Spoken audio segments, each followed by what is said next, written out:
Welcome to the Agents of Innovation podcast, where we feature conversations with entrepreneurs, philanthropists, and artists.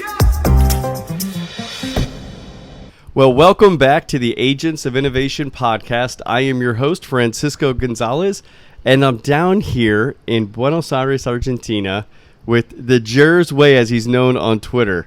Jerz, welcome to the Agents of Innovation podcast.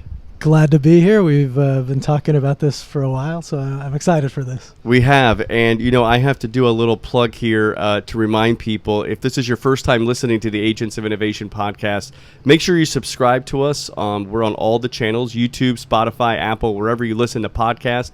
And also, during or after this interview, please, like and comment. We'd like to hear what you had to say, and if you can, wherever you listen to this, whether it's on Apple Podcasts or YouTube, write a little review for us and let us know what you think about the podcast. 5 stars, right? But for sure, let us know. Those reviews certainly help take this podcast even higher, and so that more people could hear Jerz's story right here as well.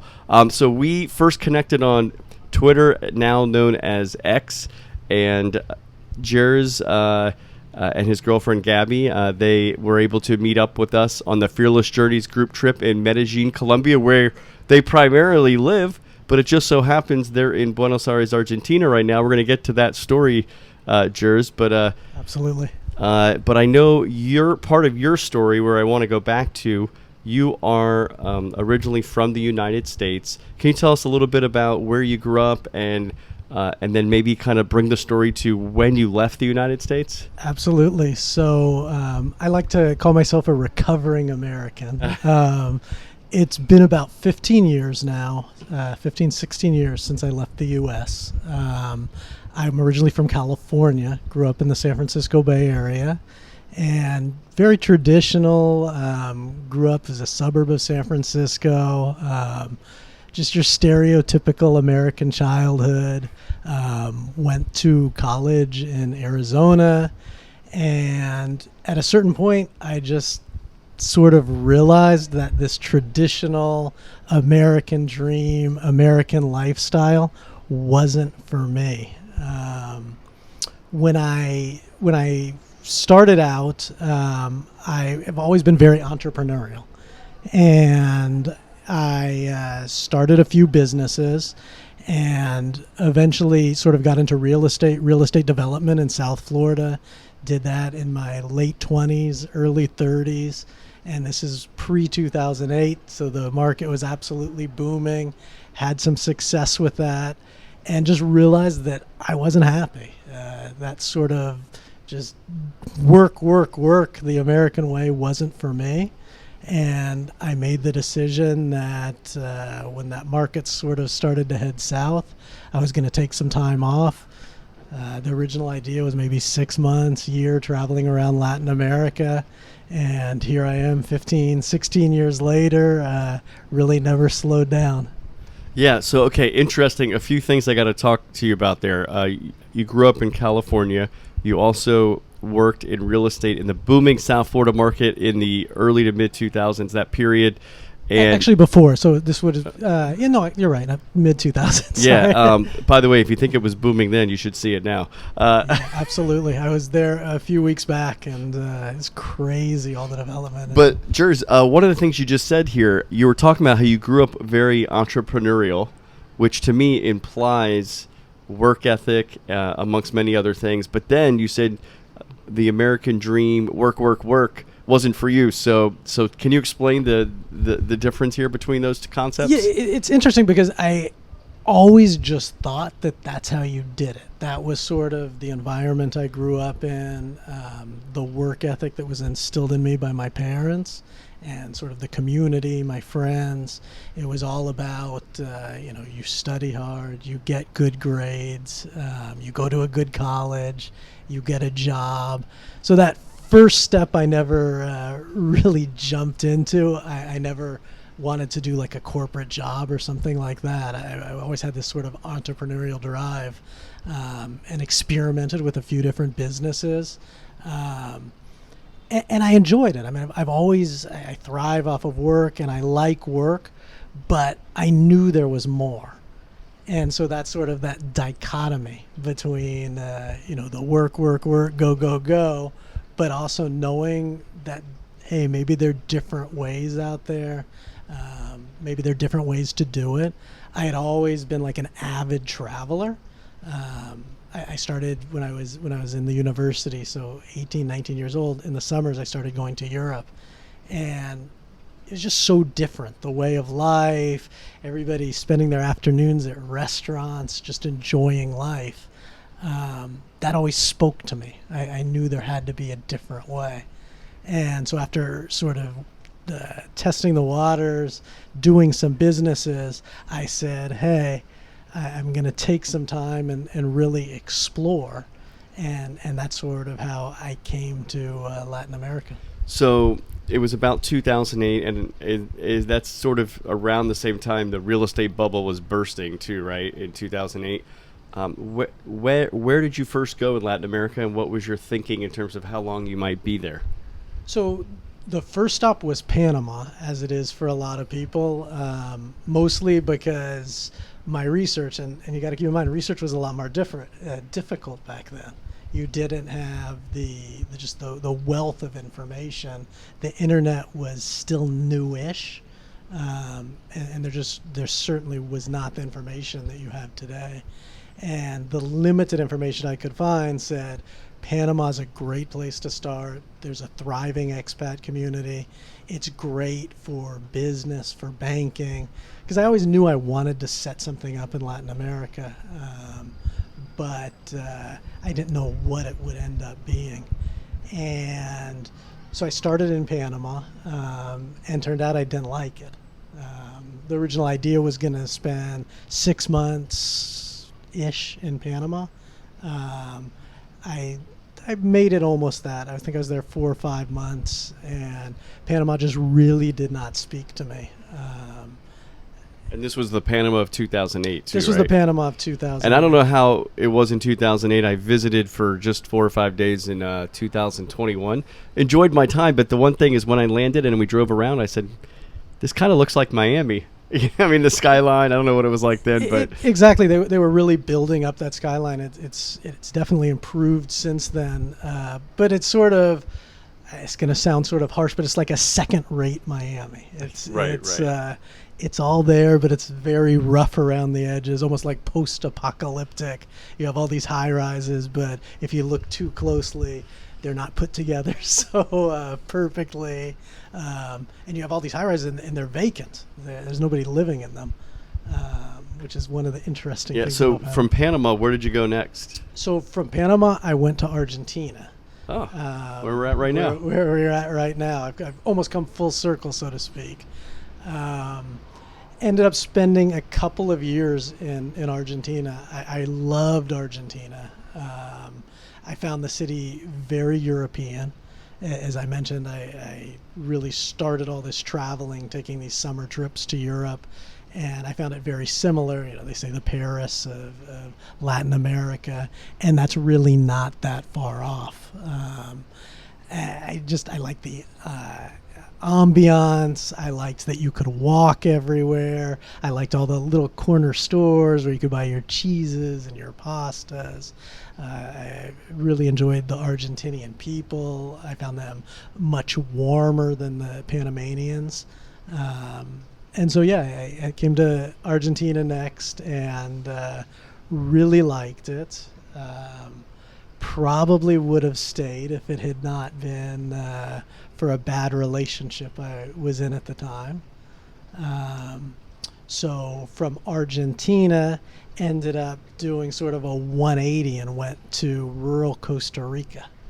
Wow. Which couldn't have been more different. Living in the jungle, monkeys coming on the porch every day.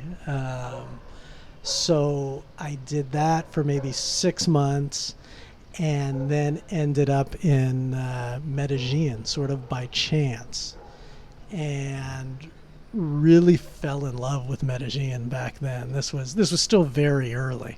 I think there were, half a dozen of us expats back then. It wasn't like today. What year about was this when you first got to Medellin? So this was probably the first time I went was maybe 2011-ish.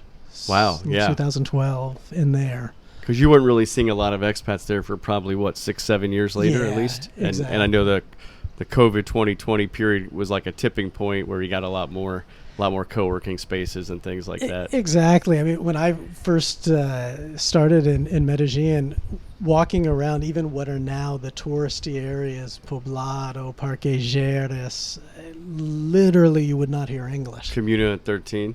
Yeah. Was that even...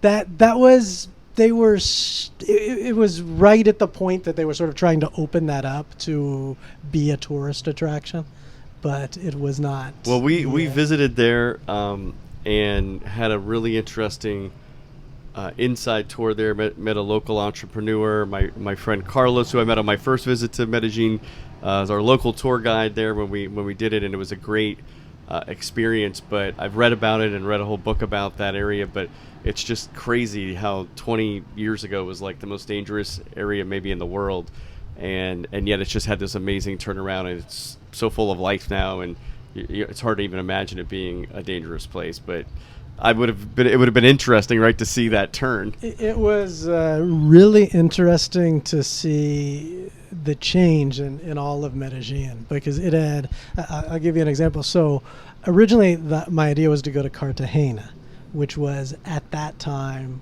a more popular, more touristed place. And the reason I changed it the last minute, I was in Costa Rica and the jungle and the humidity was killing me. Yeah. So I said, okay, I still want to go to Colombia, hear great things about Colombia. And I Googled good weather Colombia. And of course, the city of eternal spring, Medellin, came up. And I knew nothing about Medellin. I honestly hadn't even heard of the city, really.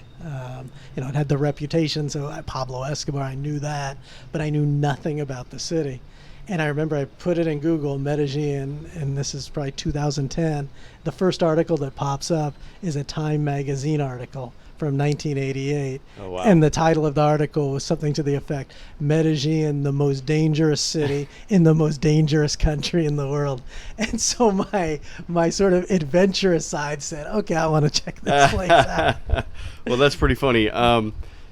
Yeah, I mean, look, I've been there twice, and they were both last year in 2023. So I can't imagine, but it's a beautiful place, and like you said, the eternal spring.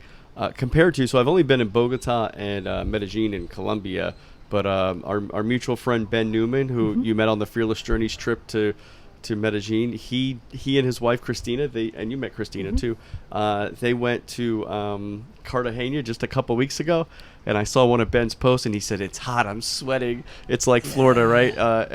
And that's what Panama's like too. It's so hot and humid, and it's March right now. That I think they were at the beginning of March. So, but Colombia, like a place like I'm familiar with, Guatemala, the eternal spring, and so it's just amazing to get that cool temperature year round and just very pleasant. It's hard to beat. So Jerz, so you left your job in real estate in 2008. And you've been floating around mostly Latin America. I think you've spent some time in Spain too. But I also want to hear how are you sustaining yourself? What do you do for work? Tell us a little bit about what you've been up to. So I've had different businesses along the way. What I've been doing the last number of years, early on in my journey when I started, I'm going to go back a little bit. It came to my attention that if you're going to be living outside of the United States, it might be a good idea to get another passport. And so I began. And for those listening, you don't mean another U.S. passport. You mean another country's another passport. Citizenship. Yeah. And so I sort of went down that rabbit hole mostly for myself. I said, okay, how am I going to be able to get another citizenship? And I did a bunch of family research, and it turned out through some sort of backdoor loophole, I was able to get Austrian citizenship. And because I had no idea what I was doing, the process took years.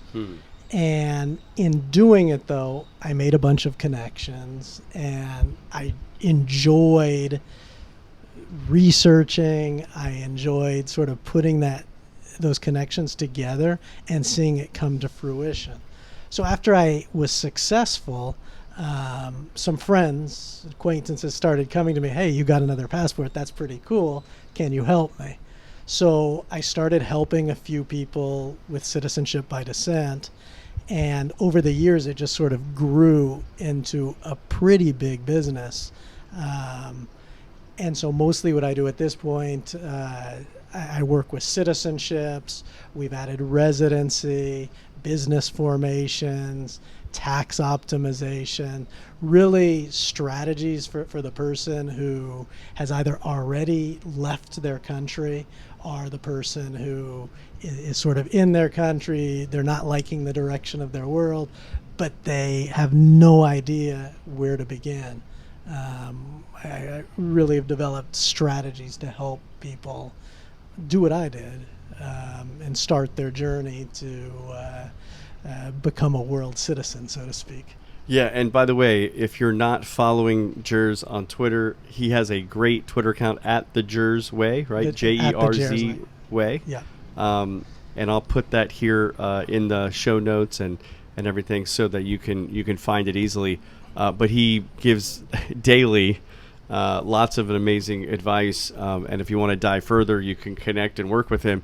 But right now, there's a lot of people anxious about a lot of things going on, whether it be in the United States or even in other countries, and they're looking maybe for a plan B, right? Or maybe a second residency somewhere else.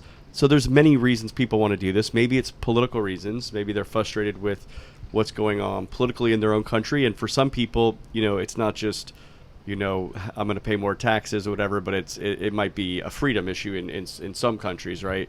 Like my dad's from Cuba. I know we have plenty of people we know from Venezuela and other places. So they're also looking for other ways to go. But there's also investment strategies, right? In ways that you want to maybe help your dollar or your peso go further.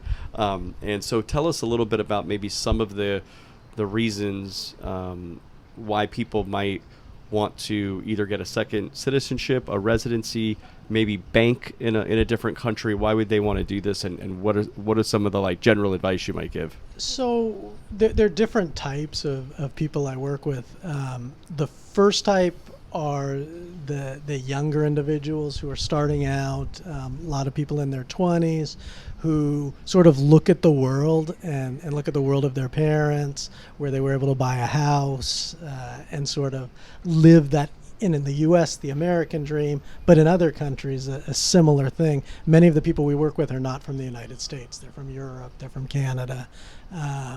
And it's sort of a similar thing. The world has become more difficult. So somebody who's just starting out, it's much more challenging to achieve the same level of success that their parents have. So they look to go to other countries where they have opportunities, both as far as dating, as far as letting their dollar or euro go further. Then the second type of person we deal with are retirees, people, again, usually looking to stretch their money from back home, move to Latin America, take advantage of sort of this geo arbitrage where things are cheaper. Argentina was a great place, now lesser. It's gotten more expensive in the last few months, but there's still a lot of great opportunities in Latin America. And then the third type, which is probably the majority of our clients, there are people, say, between 30 and 60. So they're in the peak of their career, and they have realized they can either work remotely, are they a business owner, are they looking to start a business. And the thought process is, hey, I can go to another country, I can have more freedoms, but I can also sort of use tax strategies so that my money stays with me. And especially clients from Canada, the UK, EU countries who move to Latin America, in many cases they can go from paying 50% taxes to literally paying no tax. Yeah, and I heard that there's a lot of Russians down here right now in Buenos Aires. Yeah. And I'm thinking that's a symptom of what's going on, obviously, in their own country with the war with Ukraine, and maybe, they just don't want to have a part of it, or they want to get out for whatever reason. But that's an example of, you don't know what's going to happen in your own country, and it'd be good to be prepared. I mean, Russia has a seat. They're not like Iran or some crazy country, right? I mean, they have a seat on the UN Security Council's like inner circle, right? So whatever you call that 5-member country and circle of countries there. But the so Russia, and it's a huge country. So I mean, maybe Russians some years ago might have had a little more ability to do this, and now maybe people are scrambling. And the reason I say this is I noticed.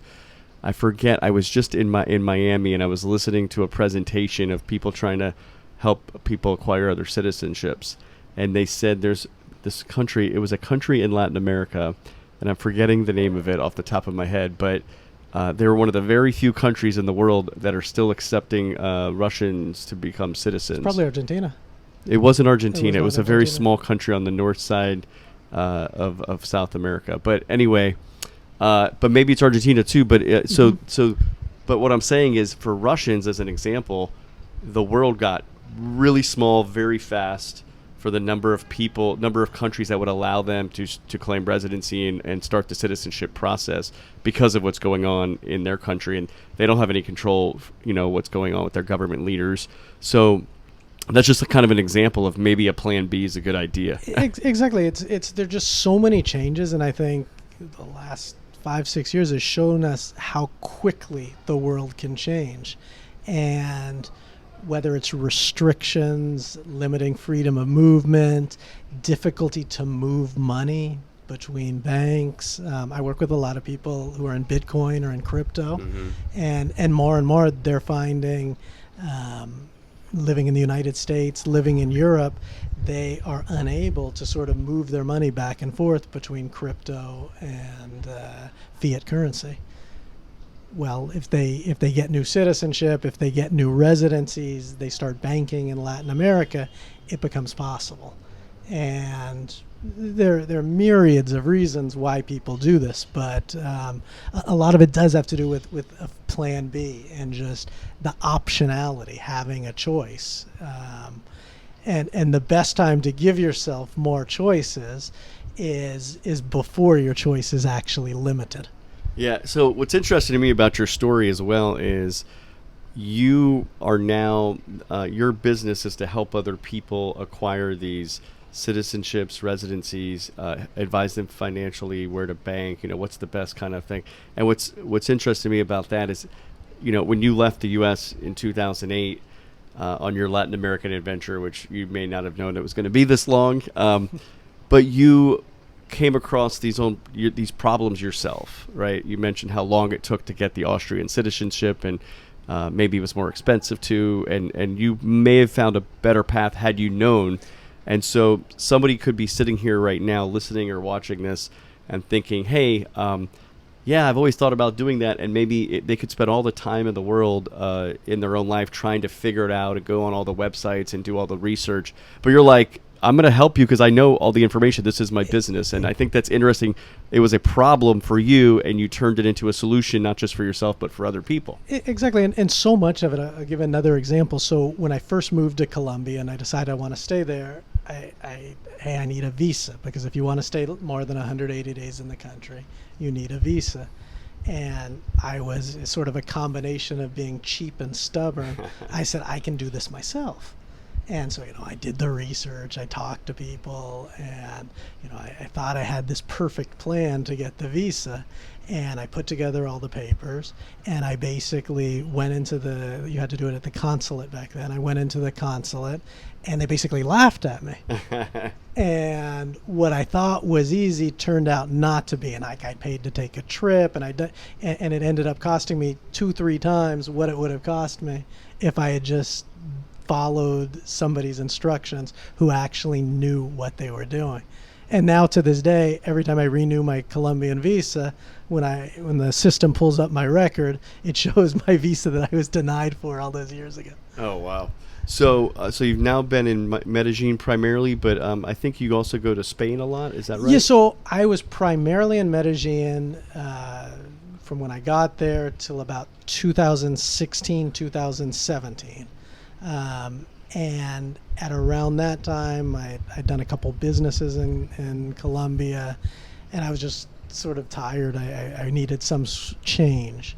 And I decided to go back to school and get an MBA. And I did it in Spain.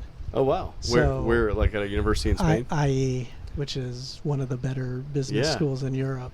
That's fantastic. And it was a cool program that totally fit my lifestyle, where it was partly in Madrid, partly in Los Angeles, partly in Singapore, Sao Paulo. Wow. So I got to do all this traveling around the world.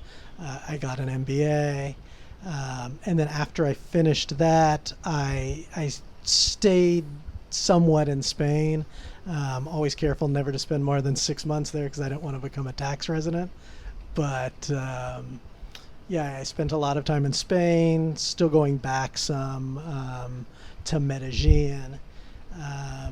And then sort of towards the end of last year, we came down to Argentina, and I hadn't been down here in years and just fell in love with the place again. So we made the decision that for the next couple of years we're going to be spending a lot of time down So you here. say we, I think you're referencing your girlfriend Gabby, who's I am. originally from Venezuela. Yes. And we're going to have her on the next episode here. And so we'll talk to her a little bit more about what she's doing. But I want to ask you, you said you've been down here now. And I remember we saw you in Medellin in October. We had dinner, and you said, in a few weeks or so, we're going to go down. I think you were going to Brazil and Argentina. Did you go to Brazil? We went to Brazil. Brazil first, then you went to Argentina. Yep. And then you never, it seemed that you went to, you tell me you've been in this region. You've been in Paraguay, you've been in Argentina, maybe you skipped over to Uruguay, I don't know, Brazil. So it's now March, Jerz, and I'm on my next group trip for Fearless Journeys, and we must be following you now. And so we'll have to see where you end up next. But why have you spent so much time down in this region? I really think, again, back to sort of everything that's going on in the world, I think this region is one of the best to sort of... When you say this region, Latin America or this part of South America? This part of South America. I call it the Southern Cone. So it's basically Argentina, southern Brazil, Uruguay, Chile, and Paraguay. I think this region really separates itself in a lot of ways from the rest of the world. So if some sort of calamity were to happen, I really feel strongly that this would be the best region. It's funny because my previous podcast here was with my friend Alejandro Storni, and he's from Buenos Aires here, and he's really helped advise us on our group trips here, and it's great. I'll have to connect you guys. You haven't met yet, and he's out of town until our trip starts in a week or so. But the very first time I was in Buenos Aires last year, and he was driving me around, and something just popped into my head, and I just thought, I wonder if there's earthquakes here. And I asked Ale, and he goes, no, not in Buenos Aires, and really not in Argentina. Maybe kind of near the Chilean side. Maybe they feel some. And I did learn later that Mendoza in the past has had some earthquakes. But he said, no, not in Buenos Aires, no earthquakes. And I said, and you're too far south, you wouldn't get a hurricane, right? Although sometime last fall they got some kind of weird storm here, right? I don't know if it was quite a hurricane, but it was something weird that. But anyway, he was basically like, yeah, we pretty much don't have any natural disasters, and if the war breaks out into some kind of nuclear war, we're probably the last place that's going to get hit by any kind of radiation. I mean, we're just so far from where everybody else is. And I said, it seems like a nice place to go. I should also mention that we went to dinner later that night with another mutual friend of ours, and I repeated this and said, Ale said there's no natural disasters here, and the nuclear war thing, and and my friend who was at the table there says, "Oh yeah, we don't have any natural disasters here. The only disaster we have is peronismo." And that was before Milei got elected. So so we'll see. But man-made disasters. Yeah. That's exactly. We only have man-made disasters, kind of like California. Well, but they got a lot of natural disasters too. They have both. Yeah. But anyway, I got off on that tangent there. But this southern cone area, which is kind of a really nice space, especially with a lot of things happening in the world right now. And I also think they have, so this region is called the Mercosur. It's sort of this like EU light. And I find that very interesting working with the residencies and the citizenships, because it's sort of like the EU was at a very early point. A lot of this stuff hasn't been integrated, but I think eventually once they do get around to figuring all of that out, this region, the passports are going to be very powerful. So I think it's a great region to pick up a second passport. Paraguay, how do you say it? Paraguay? Yeah. This Uruguay and Paraguay, I mean, it's very difficult for the North Americanos to say. But the Paraguay, it's a pretty easy passport still, or how does that work? So Paraguay you're eligible to apply for citizenship after 3 years of residency. Okay. The residency is ridiculously easy. It's one of the easier residencies in the world. You don't have to show income or anything. You basically just need a birth certificate and a clean criminal record. So it's something that almost anybody from anywhere can qualify for. They don't require you to spend much time in the country. But then for the citizenship, you can apply after 3 years, and it's relatively easy, but you do have to show that you have substantial ties to the country. So Paraguay residency, birth certificate, clean criminal record, how many days a year do you need to spend there? Really, you just need to come down once for 2 days, 1 or 2 days, to get the temporary residency. It'll last you for 2 years. And then you need to come down for another day or two before the temporary residency expires to convert it to permanent. And that's pretty much it. And that's all you need to qualify for the citizenship. Just do this for 2 years? If that's all you did, they're not going to grant the citizenship because you're not going to be able to show ties to the country. Okay. So we recommend, try to spend some time in the country, but if that's not possible, there are a lot of other things you can do. You can buy property, you can buy land, and land's extremely cheap there. You can buy a tract of land for $5,000 to $15,000. Wow. And that goes a long way to showing ties to the country. Things like a driver's license, filing a tax return, even though you're not paying taxes, you're not owing taxes. It's called showing that the country is the center of your economic life. And there's a tremendous amount of things you can do to prove that, so that in that 3-year period when you apply for citizenship, you don't run into problems. So you've lived in Latin America now for 16 years or so. How is your Espanol? It's más o menos. No, my Spanish is pretty good. I speak it more or less fluently. I understand it perfectly. The problem I have, a number of years ago, I decided I needed to learn Portuguese. Oh. And so I sometimes still get confused between the two. I'll throw in Portuguese words when I'm speaking Spanish. And my accent, of course, is not what it should be. I still. So basically, you'd fit right in Miami. Basically, yeah. No, in Miami, it's like the most difficult place to learn because you've got all these collection of people from Latin America. Then you've got Portuguese. You've got a lot of Brazilians down there. So we literally do have like Spanglish. I mean, it's like I'll be talking to somebody and they're speaking Spanish and then they throw English words in there and they really jumble my brain and I have hard enough time understanding. You're probably a lot more fluent than me for sure. I'm not fluent by any means, but I want to ask you though. Speaking of Miami, I noticed you were recently there for like a day or so. Mm-hmm. I think I saw you tweet that Miami is the greatest city in the United States for somebody who was kind of down on the U.S. for a lot of reasons, maybe. But tell me a little bit of your perception of Miami and also how it relates to Latin America as well. Well, I would really say that Miami, in a lot of ways, is probably the capital of Latin America. As you mentioned, there's just so much growth, and so much of that growth comes from Latin America. The money, the people, the accents, the language.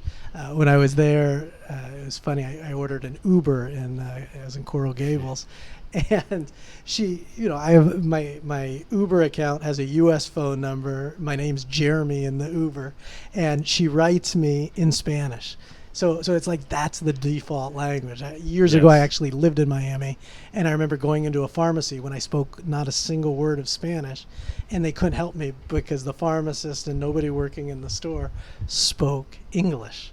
So it's really a different vibe than the rest of the U.S. Yeah, and I think for Latin Americans, it's a very comfortable city For sure. because they don't have to know English to get by in Miami.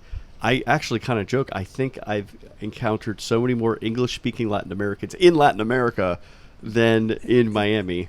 Now, you see in the next generation, everybody's fluent, from the immigrant to the next generation. And by the third generation, nobody knows Spanish anymore. It's really, you really see that transformation with a lot of people. But I will say it's becoming a lot more dominant. Latin Americans are it's not just the Cubans, like my dad's from Cuba, but it's just so many different people.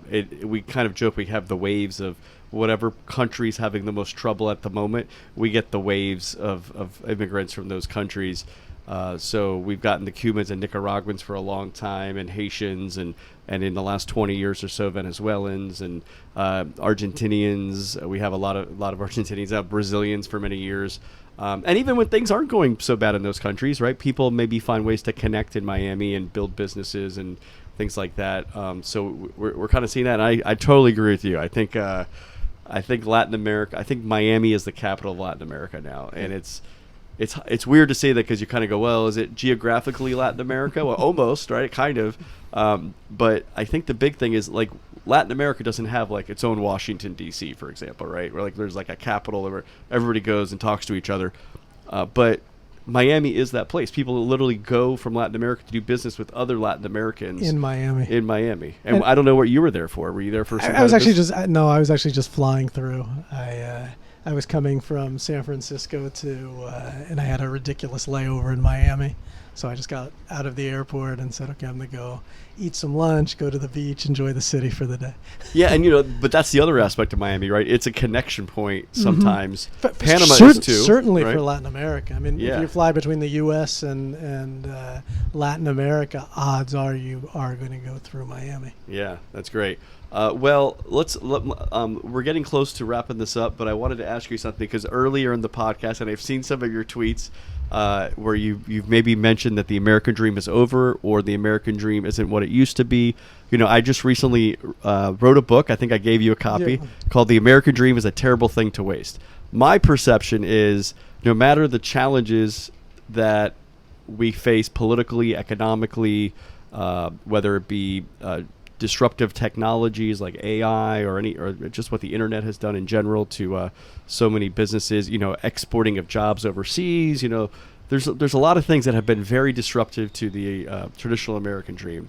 But I kind of feel like if you can build an entrepreneur mindset and really bring along the traits, really have the traits of what it means to be an entrepreneur, whether you actually ever go out and start a business yourself. If you have the trait of being a problem solver like you are, and you can apply that to whatever life you're doing, I think you can find your way and live the American dream. I also would say that I don't think, in my view, that the American dream has to be limited to the borders of the United States of America. And, on one of my previous podcasts, we had a mutual friend of ours, James Nuveen, who also lives in Medellin, Colombia. And, it's kind of interesting because proposed the topic to him, living the American dream, not in the United States, though, but he was born in the United States. It felt like he had a lot of opportunities because of being born and raised there, and having connections, having education there, all these sorts of things. And then saying, hey, but I'm a sovereign individual and I'm going to go live wherever the heck I feel like living for the time being anyway. And the old, I guess the phrase that's going around now, ganada in dólares and gastada in pesos, right? That's the real dream, right? To make the money in dollars and spend it in pesos. But anyway, so all of that that I just threw at you there with the American dream. What do you have to say about the American dream?